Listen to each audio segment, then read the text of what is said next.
রাস্তা আসতে একটু সময় লাগতেছে, একটু সময় দেন, যেহেতু মানুষ সংখ্যা অবশ্যই বেশি। না, ওই যে ডক্টর ছিল এখানে, প্লাস হচ্ছে এখন এমন একটা এই ফাঁকে আপনাদের কিছু মানে বলার থাকলে বলেন। রাইট।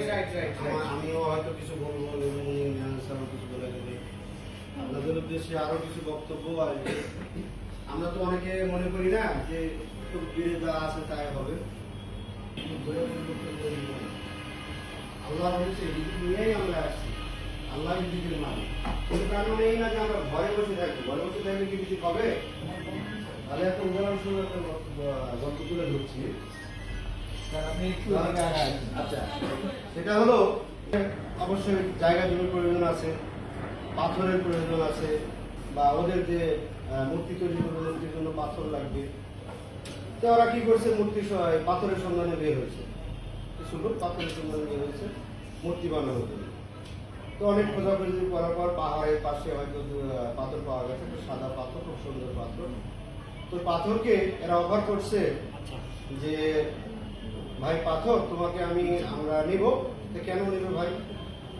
তো নিব এই কারণে যে তোমাকে নিয়ে আমরা মূর্তি বানাবো এবং 6 মাস তোমাকে পিটাপিটি কাটাকাটি সাইজ সুইজ করবো, করে মূর্তি বানাবো। তোমাকে মনে করো মানুষ সেলুট দিবে, সালাম দিবে এবং মানে শ্রদ্ধা করবে, ভক্তি করবে।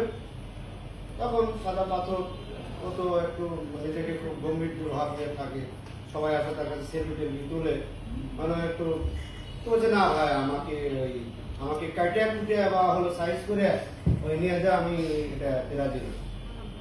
এই কথা শোনার পর পাশে একটা কালো পাথর ছিল, অবহেলিত পাথর। ওই পাথর এখন বললো যে ভাই আমাকে নিয়ে যান। ঠিক আছে, নিয়ে যাবো ভাই, শর্ত এই শর্ত আমরা 6 মাস আপনাকে কাটবো, ছিড়বো এবং খোদাই করবো, করে আপনাকে 6 মাস কেন, আপনি 1 বছর যাবত আমাকে খোদাই করেন, আমার কোনো আপত্তি নেই। কথা বুঝলেন কিন্তু? তো কালো পাথরকে তারা নিয়ে আসছে, নিয়ে আসার পরে 6 মাস 10 মাস যাবত খোদাই করে মূর্তি টুর্তি বানিয়ে মনে করে মন্দিরে রাখছে। এখন মন্দিরে রাখলে হিন্দুরা কি করে? পূজা করে, দুধ দেয়, ডাবের পানি দেয়, নারকেলের পানি দেয়, সালাম ঠুকে, ব্যাপক ব্যাপক ভক্তি করতেছে সবাই।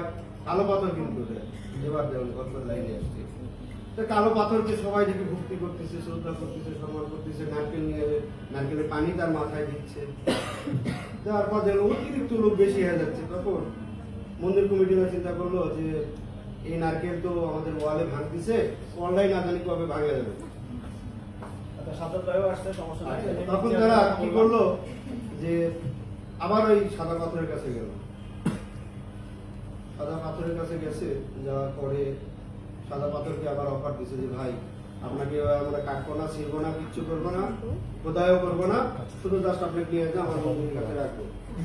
তখন রাখছে, আচ্ছা রাজি, তখন রাজি বলছে কাটা ছিঁড়ে না হলে আমি রাজি। ও চলে আসছে। এবার কি করে, সাদা পাথরকে নিয়ে আসে, যে নারকেল ওর কাছে মাথা ভাঙে, মানুষের জুতার ফিতা ছিঁড়ে গেলে বা ফিতা খুলে গেলে ওর মাথার উপর পা দিয়ে ফিতা বাঁধে।